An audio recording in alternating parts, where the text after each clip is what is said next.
మనిషి చనిపోయేటప్పుడు ఏదో రూట్లో చావాలి, అవునా కదా? ఎక్కువగా వృద్ధులకి ఎక్కడ జరుగుతుందంటే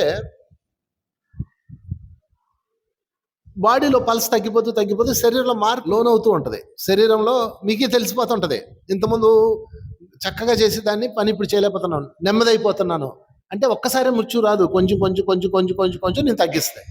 తగ్గించిన తర్వాత మీరు ఎక్కడో చాటు బాతుల్లో పడడమో, తుంటి ఎముకలు ఎరగడమో, మంచం మీద పడడమో ఉండి అలా 3 నెలల్లో చనిపోతారు. ఇది ఎవరి జీవితంలో జరిగేదే. అలాంటి చావు రాకుండా ఉండాలంటే ముందు ఇంకొక ముఖ్య విషయం, ఏదో చిన్న రోగం వస్తుంది మీకు, కారణం ఉండాలి కదండి. కారణం ఏదో ఒకటి ఉండాలి కదా బాడీని తీసుకెళ్ళడానికి. కృష్ణుడు అంతరోడు బాడీని తీసుకెళ్ళడానికి బాణం వచ్చింది. మనం ఏం చేస్తున్నామంటే ఆ కారణంతో పోరాడుతున్నాం. నేను ముఖ్యంగా పెద్ద వయసు వాళ్ళకి చెప్తున్నా, మీరు కారణంతో పోరాడుతున్నారు. శరీరంలో ఏదో తేడా వచ్చింది, మీరు వెంటనే ఏం చేస్తారు, డాక్టర్ దగ్గరికి వెళ్తారు. ఒక పాతిల్లు ఉందనుకోండి, పాతిల్లు గుమ్మం పుచ్చిపోయింది అనుకోండి, మేము ఏం చేస్తాము, ఆ గుమ్మం అంతా పీకేస్తాం. పీకేగానే ఆ పక్కన ఇటుకలన్నీ పోతాయి. మళ్ళీ దాన్ని పీకించుకునే లోపు కిటికీ పోయి ఉంటుంది, దాన్ని పీకేస్తారు. దాన్ని పీకేసేటప్పటికి అవతల వైపు ఇంకో గడప ఉంటుంది, దాన్ని పీకాల్సి వస్తాయి. ఇన్ని పీకాక చుట్టూ గోడలన్నీ మొండి పారిపోతాయి. మరి ఇవన్నీ పీకిన తర్వాత స్లాబ్ పెచ్చులు కొడుతుంటుంది, దాన్ని కొట్టేస్తారు. దాన్ని కొట్టాక అంతా తుప్పు పెట్టిపోయింది వస్తుంది, మొత్తం స్లాబ్ అంతా కొట్టి మళ్ళీ స్లాబ్ వేస్తారు. మళ్ళీ ఇంత చేశాక కిందంతా వదిలేయలేరు, మళ్ళీ కిందంతా చేసి మళ్ళీ దానికి టైల్స్ వేస్తారు. అంటే కొత్త ఇల్లు కట్టుకున్న దానికి డబల్ అవుతుంది ఇది, అయినా పాతిల్లే, అవునా కదా? అందుకని పాతిల్లు రిపేర్ వస్తే ఏం చేయాలి, గడపకి ఇది పడింది, మా ఇంట్లో పాతిల్లు మాది, గడపకి అలాగా పుచ్చింది అనమాట. మా అమ్మ చూడరా ఎలా ఉందో, మొత్తం తీయించేసి ఇదంతా అందే. నాకు తెలుసు పాతిల్లు కదిలితే ఏమవుద్దో. వెంటనే ఏం చేశానంటే పుట్టి ఉంటుంది కదా, అది తెప్పించి గడపలో కుక్కేసి బాగా నీట్గా పెయింట్ వేసాను. మా అమ్మ అంది ఎందుకు తీసేయచ్చు కదా అందే. తీస్తే ఏమవుద్దో, కొత్త ఇల్లు అంత అవుతుంది. ఎందుకంటే ఒకటి తీసాక ఒకటి కుదరదు. అలాగా శరీరం కూడా పాతపడ్డాక రంగేసుకొని మేనేజ్ చేయాలి.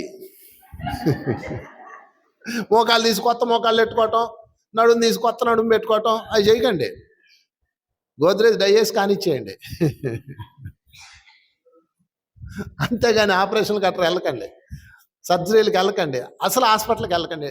ఆఫ్టర్ 60 years ముఖ్యంగా నేను అందరికీ చెప్పను, అంటే యంగ్స్టర్స్ వాళ్ళు అయితే కొంచెం వెళ్ళొచ్చు, ట్రీట్మెంట్ తీసుకోవచ్చు అని చెప్తాను. అసలు ధ్యానం చేస్తే అది కూడా అక్కర్లా, ధ్యాన శక్తితో అయితే. ఇప్పుడు నేను చెప్పే ధ్యాన శక్తికి సంబంధించింది కాదు, సరెండర్నెస్ గురించి చెప్తున్నా. సరెండర్నెస్ ఇప్పుడు నేను చెప్పబోయేది. ఒళ్ళు తేడా వస్తుంది, ఏదో మైకం గమ్ముతోంది, ఈ మధ్యన మైకంగా ఉంటుంది, ఉండబ్బా కళ్ళు మూసే ధ్యానంలోకి వెళ్ళిపో, అలా ఉండు, నెమ్మదికి వెళ్తాయి. ఏదో రోజు పొద్దునకి టిఫిన్ ఉందా, లెగుస్తావు, లేదా పరలోక యాత్రలోకి వెళ్ళిపోతావు. వీళ్ళు ఏడుస్తారు, 2 రోజుల తర్వాత భోజనాలు చేస్తారు, ఫోటో పెడతారు, దండేస్తారు, కామన్. అలా కాకుండా అమ్మో ఆయాసంలో నాకు తేడా వచ్చిందిరో అంటే ఏం చేస్తారు పిల్లలు, హాస్పిటల్ తీసుకెళ్తారు. హాస్పిటల్ తీసుకెళ్ళాక వాళ్ళు ఏం చేస్తారు, నీది పాత ఇల్లు, ఏదో ఒకటి ఇప్పుతారు. ఇప్పగానే ఇంకో రిపేర్ కనపడుద్ది, షుగర్ లెవెల్స్ పెరిగిపోతాయి. మరి దాన్ని తగ్గించడానికి ఇంకో డోస్ వేస్తారు, అది తగ్గడానికి ఇక్కడ కిడ్నీలు డ్యామేజ్ అయిపోతాయి. ఎందుకని ఇంత మందులు అది తట్టుకోలేదు. ఒకదాని నుంచి 20 కాంప్లికేషన్స్ వస్తాయి మీకు. 20 కాంప్లికేషన్స్కి నరకాన్ని అనుభవించి మీరు ఒక 20 లక్షలు కట్టి 3 నెలల తర్వాత ఇంటికి వస్తారు. ఏమైనా ఆరోగ్యంగా వస్తారా? రారు. ముర్చుగడి లెక్క పెట్టుకొని మీరు వెళ్ళకపోయినా, మనకి ఇప్పుడు ఎలాంటి టెక్నాలజీ ఉందో చెప్పనా, మీకు మృత్యు వచ్చినప్పుడు మిమ్మల్ని చావనీయకుండా బతకనీయకుండా, కొన్ని బతికి మళ్ళీ రెడీగా పరిగెట్టేలాగైతే ఓకే, సావనీరు బతకనీయకుండా 3 నెలలు మిమ్మల్ని ఉంచవచ్చు, అంత టెక్నాలజీ ఉంది మనకి. ఇప్పుడున్న ఇంజెక్షన్స్ కానీ, స్టెరాయిడ్స్ కానీ, ఎక్సెట్రా మనకున్న మెటీరియల్. లంగ్స్ పాడైపోయినాయి అనుకో, దాన్ని ఆడించడానికి ఒక మెషిన్ ఉంటుంది ఇంట్లో, ఎంత మెషిన్ కొనిస్తారు మీకు, దాన్ని పెడతారు, అది బుస్ అని పీలుతావు, నువ్వు అది అద్దితే చేస్తావు నువ్వు. ఆ బతకడం అవసరమా? ఒక ఆమె విల్లు రాసిందండి, ఏం రాసింది తెలుసా, నా శరీరం సహకరించినప్పుడు నన్ను కనుక హాస్పిటల్ తీసుకెళ్తే, ఎవడైతే హాస్పిటల్ తీసుకెళ్లారో వాళ్ళందరి మీద కేసు పెట్టండి అని విల్లు రాసింది. మీరు కూడా రాయండి. ఎందుకంటే మిమ్మల్ని హాస్పిటల్ తీసుకెళ్ళలేదు అనుకో, ఆ పక్కింటి వాళ్ళు పొడుస్తారు, తీసుకెళ్ళి ఉంటే బతికేది కదా, బాగుండేది కదా అంటారు. ఉత్తిదే. ఏం చేసినా 3 నెలల్లో సస్తాడు, నో డౌట్. 3 నెలలే టైం, పోనీ 6 నెలలు, పోనీ 8 నెలలు, పోనీ సంవత్సరం. ఈ సంవత్సరం నరకము. ఇక్కడికి అన్నం పడుతుంది, ఇటు నుంచి ట్యూబ్ పెట్టి పోతుంటారు, ఇటు నుంచి క్లీన్ చేస్తుంటాడు ఎవడో. బెడ్ మీద ఉండాలి. బెడ్ మీద ఉంటే ఏమవుతుంది తెలుసు కదా? బెడ్ మీద ఉంటే ఏమవుతుంది? స్కిన్ ఊడిపోతుంది, పుళ్ళు పడతాయి, అందులో నుంచి పురుగులు వస్తుంటాయి. యా, నరకం మిత్రులారా. అలా చావద్దు. అందుకని మీకు తెలిసిపోద్ది చావు వచ్చిందని, ప్రతి మనిషికి తెలిసిపోద్ది.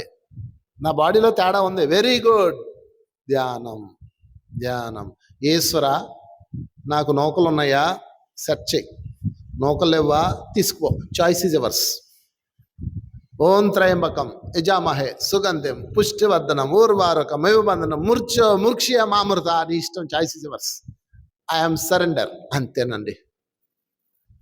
ఏమో నీ పనిలో ఇంకా పని ఉందనుకో, పని ఉందా ఉంచవయా, పని లేదా తీసుకెళ్ళిపో. ఇదిగో ఉంచితే మాత్రం సుగంధంగా ఉండాలి, పుష్టిగా ఉండాలి. Choice is yours. హాస్పిటల్కి వెళ్ళారా మిత్రులారా?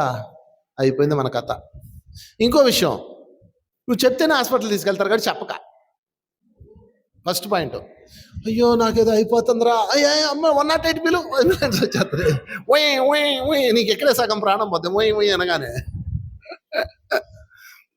వాడు దొరికిందే ఛాన్స్, అటో కొట్టం ఇటో కొట్టం, కడుపులోకి ఒక కొట్టం, మూతిలోకి ఒక కొట్టం, కిడ్నీలకు ఒక కొట్టం, కిందన ఒక కొట్టం, పైన ఒక కొట్టం, గొట్టాల మయం కోసి పారేస్తారు.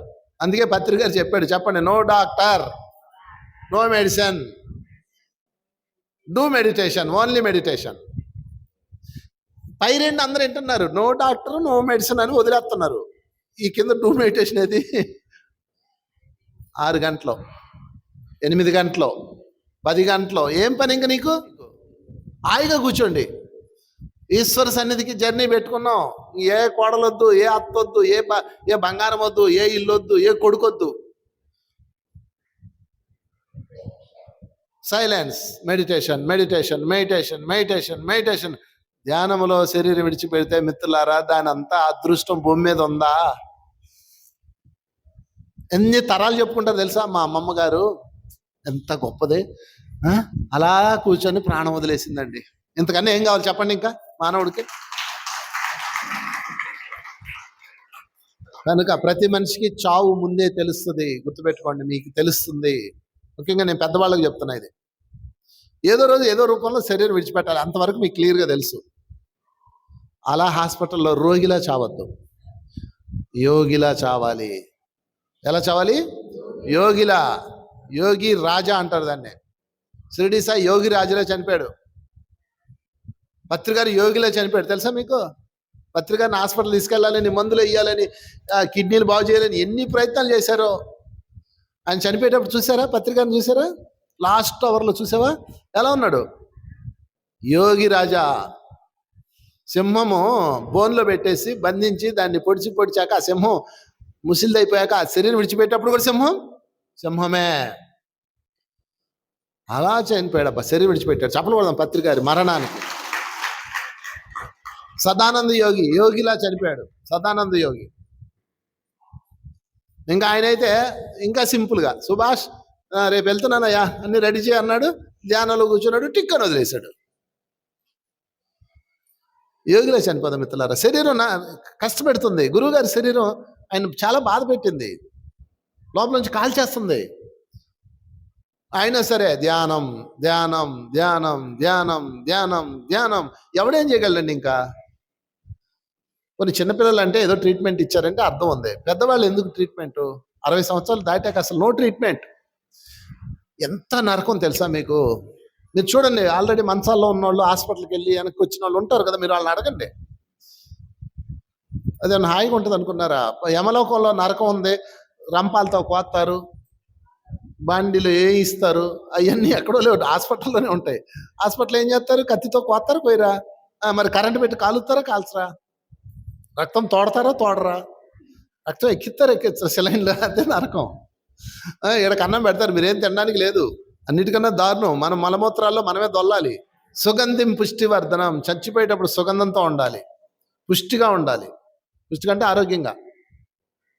మేవు బంధనాత్, అన్ని బంధనాలు అయిపోయి ఉండాలి, అన్ని బాధ్యతలు పూర్తి అయిపోయి ఉండాలి.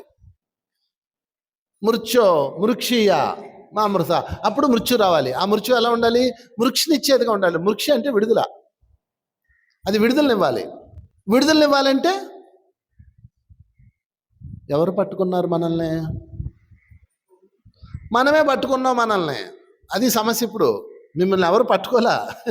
ఓర్వారొక మెవబంధనాత్ అంటే దోసపాదు నుంచి దోసపండులాగా విడిపోవాలి నేను ప్రాణం పోయేటప్పుడు. సింపుల్గా ఇలాగా సుగంధంగా ఉండాలి, పుష్టిగా ఉండాలి, మంచిదే కదా. మరి నీలో మృక్షి అంటే విడుదల, మృత్యో మృక్షియ, మృక్షి అంటే విడుదల. నీకు విడుదల లేదు. విడుదల ఎందుకు లేదు? నన్ను ఎవడు పట్టుకున్నాడు? నిన్ను ఎవడో పట్టుకోలా, నిన్ను నువ్వే పట్టుకున్నావు. నేను, నాది, మందే, నా ఇల్లు, నా పిల్లలు, నా బట్టలు, నా బంగారం, ఎక్సెట్రా ఎక్సెట్రా. అది పట్టుకుంది, అది వదలాలి. అప్పుడు మృక్షిస్తే అప్పుడు మా అమృతం వైపు వెళ్తాం. అది మృత్యుంజయ మంత్రంలో ఉన్న రహస్యం. కనుక మిత్రులారా, యోగిలా చనిపోవాలి అంటే ఏం చేయాలి అంటే ఒక్కటే దారి ఉంది, ధ్యానం తప్ప మరొక దారి లేదు. కాలంలోంచి కాలాతీతంలోకి వెళ్దాం. కాలంలోంచి కాలాతీతంలోకి వెళ్తే చాలు, మీరు ఏం చెక్కల, కాలంలోంచి కాలాతీతంలోకి వెళ్ళండి అంతే. అప్పుడు నువ్వు ఆత్మగా మారిపోతావు. ఈ శరీరాన్ని ఏం చేయాలి? నెమ్మదిగా లేపి కూర్చోబెట్టి రిలాక్స్గా ఉండు, బయటకు వచ్చాయి అంతే అంతే. లేదు శరీరం బాగానే ఉంది కదా, ఇంకొన్ని రోజులు ఉండొచ్చు, మళ్ళీ వెనక్కి వెళ్తాం అంతే. 2 రోజులు రికవరీ అవుతారు. మీరు కోడిని చూసారా? ఒక కోడికి తెగులు వస్తే ఏం చేస్తుంది? మూలకెళ్తుంది, అది కునుకుతుంది. మీరు కోడిని చూడండి, కోడి దగ్గర నేర్చుకోండి ధ్యానం. దానికి రోగం వచ్చింది అనుకో, ఓరు నాయనో నాకు రోగం వచ్చింది నాయనో, నాకు లోపలికి వెళ్తుంది బయటికి రావట్లేదు నాయనో, కడుపు నొచ్చుతుంది నాయనో, నా మోకాళ్ళు నొప్పి ఎత్తుంది నాయనో అని గోల పెట్టిందా? ఏం చేయదు, సైలెంట్ సైలెంట్ సైలెంట్. అసలు ముందు తినడం మానేస్తుంది. ఏం తిందది? కుంభాలు తిందో. మనం కడుపు బాగోదు, అయినా కుంభం పడాలా, మూలకి వెళ్ళిపోద్దండి. ఇలా ముడుక్కుంటుందండి. 1వ రోజు, 2వ రోజు, 3వ రోజు, 4వ రోజు, వారం రోజులు ఉంటుంది. అది ఈశ్వరుని ప్రార్థిస్తుంది. ఈశ్వరా నాకు లైఫ్ ఉందా లేదా? ఉందంటే ఇటు తీసుకెళ్ళు, లేదంటే అటు తీసుకెళ్ళు. So choice is yours, I'm ready. మనం ఎప్పుడైతే రెడీగా ఉన్నామో అప్పుడు ఏదో ఒకటి జరుగుతుంది. రెడీగా లేవనుకోండి, వేట జరుగుతుంది. వేట, నువ్వు పరిగెట్టినప్పుడే వేట జరుగుద్ది. మృత్యుదేవతకు వేట అటువంటి చాలా ఇష్టం. వెళ్ళి ఎంత దూరం వెళ్తావు, వెళ్ళి అంటుంది, అటు వస్తాయి. ఇక్కడ తప్పించుకొని వెళ్తే అక్కడ వస్తాయి. మూలకెళ్ళి కూర్చుంటుంది. వారం రోజుల తర్వాత దాని బాడీలో యాంటీబయాటిక్స్ ఆ సిస్టమ్ పనిచేసి దాని బాడీ దానికి రికవరీ అయ్యి పర్ఫెక్ట్ అయిందనుకో, చెంగుమని లేసి 3వ రోజు బయటకు వచ్చేస్తుంది ఆ వారం తర్వాత. చూసారా? లేదు దానికి ఇంకా అయిపోయింది, మృత్యు అయిపోయింది, మూలకెళ్ళిపోతుంది. కోతులు చనిపోవటం మీరు ఎప్పుడైనా చూసారా? ఏదైనా యాక్సిడెంట్లో చూసి ఉండొచ్చు. కోతులు అలాగే చనిపోతాయి. వెళ్ళి చెట్టు మీద అలా ముడుక్కొని కూర్చొని అలా రాలిపోతాయి. పక్షులు కూడా అలాగే చనిపోతాయి. వెళ్ళి చెట్టు చాటుకు వెళ్ళిపోయి అక్కడ త్వరలోనో అక్కడనో ఇలా ముడుక్కొని కూర్చొని ప్రాణం వదిలిపెడతాయి. కొట్టుకొని కాపాడండి కాపాడండి డాక్టరు, నన్ను కాపాడండి డాక్టర్ గారు, నన్ను కాపాడండి, కాలు పట్టుకొని లేవు. ఏ జంతువులు మనమే అలా బతిలాడుకుంటున్నాం, ఏడ్చుకుంటున్నాం. ఏ హాస్పిటల్కి వెళ్తే బతికేస్తానో, ఏ దేవుడి దగ్గరికి వెళ్తే బతికేస్తానని చూస్తున్నాం. ఆయుష్ మిత్రులారా, ఒక్కసారి ఆయుష్ అయిన తర్వాత బతుకుతారా? అంత దారుణంగా ఉంటుంది బతుకు. అందుకని ఒకటి ఈ రోజు నుంచి మీరు ఏం చేయగలరో అన్నీ చేయండి. చేయడానికి లేదు, నో యూజ్, ధ్యానంలోకి వెళ్ళిపోండి. అదొక్కటే గతిగాక. ధ్యానం ఒక్కటే చెప్పండి, గతిగాక. ధ్యానం ఒక్కటే గతిగాక. ధ్యానం ఒక్కటే గతిగాక. ఎవరితో మాట్లాడద్దు, ఎవరితో పోట్లాడద్దు, ఎవరితో ఆర్గ్యూ చేయొద్దు. ఇది ఒక్క మృత్యుకి కాదు, మిగతా వాటన్నిటికి కూడా. నీ ఆస్తి మొత్తం పోయింది, అంతా లాగేసుకున్నారు, ఏం చేయాలో అది చేసావు, కానీ అన్ని ప్రయత్నాలు వృధా అయిపోతున్నాయి. ఏం చేస్తావు? సైలెన్స్. కొన్ని రోజులు ఆగు, ధ్యానం చేసుకో. కాల ప్రమాణం మారుతుంది. మళ్ళా కాలం ఎప్పుడు ఒకేలా ఉండదు కదండి. ఒక్కోసారి నేను పని చేస్తాను, అది ఎంత పని చేసినా అవ్వదు, అది సక్సెస్ అవ్వదు. ఎంత చేశాను, ఇది చేస్తే అది పోద్దా, అది చేస్తే ఇది పోద్దా, అన్నీ ఆడ పడేసి నేను వెళ్ళి సినిమా చూసుకుంటా. 2వ రోజు తర్వాత వచ్చి మళ్ళీ మొదలెడితే అయిపోద్ది. అంటే ఇక్కడ అన్నిటికీ మూలం ఏంటి? కాల ప్రమాణం. ఆ కాల ప్రమాణం అని ఒకటి ఉంటుంది. ఆ కాల ప్రమాణంలో కొన్ని అవ్వవు, కొన్ని అవుతాయి. అందుకని అవనాన్ని వదిలేసేయండి, అయిందని చేయండి. ఆ టైంలో ఇంకోటి చేయాలి. అందుకని ఆ టైంలో మీరు అనారోగ్యం, శారీరకంగా బాధలు వచ్చినా, మానసికంగా బాధలు వచ్చినా, ముఖ్యంగా మానసిక బాధలు వచ్చినా, కుటుంబ సమస్యలు వచ్చినా, ఓకే, సడన్గా నీ కుటుంబం రోడ్డును పడ్డా నువ్వేం చేయగలవు? అది చెయ్యి. ఇంక చేయలేనివి ఉంటాయి, ఏం చేయగలవు? ఇంకా చేయలేనివి లేవు. నువ్వు వాళ్ళని పిలిచి పంచాయతీలు పెట్టి మాట్లాడుకొని టైం వేస్ట్, ఎనర్జీ లాస్. ఏమి చేయొద్దు. మెడిటేషన్, ఇంటిల్ల 10 ధ్యానం చేయండి. అందరూ కూర్చోండి ధ్యానంలో. ఒక ఉత్పాతం వచ్చింది, అందరూ ధ్యానం చేయండి అంతే. మళ్ళా తిరిగి చిగురు వస్తుంది. అది జీవితం. చప్పలు కొట్టుకున్న ధ్యాన శక్తికి